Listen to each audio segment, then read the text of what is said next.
800 ans après Jésus, le christianisme dans le monde occidental était fermement ancré dans les rouages du pouvoir temporel.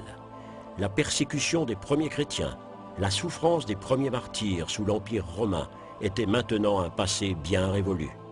L'Église, autrefois persécutée, était depuis longtemps devenue une puissance étatique qui commençait elle-même à persécuter et à étaler son pouvoir.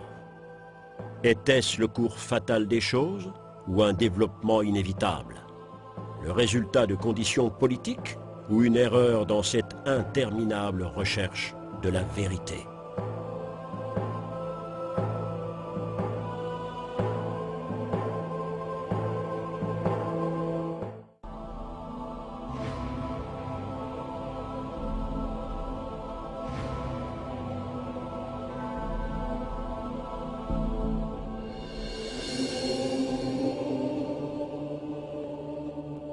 Le monde du Moyen-Âge est resté dans les livres d'histoire comme une période d'obscurantisme.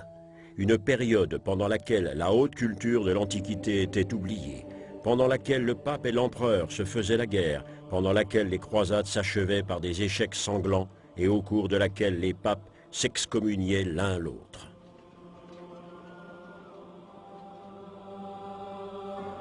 Et pourtant, au cours de cette période, transparaissait une pensée rayonnante, une pensée pour laquelle tout était ordonné, selon l'ordre divin.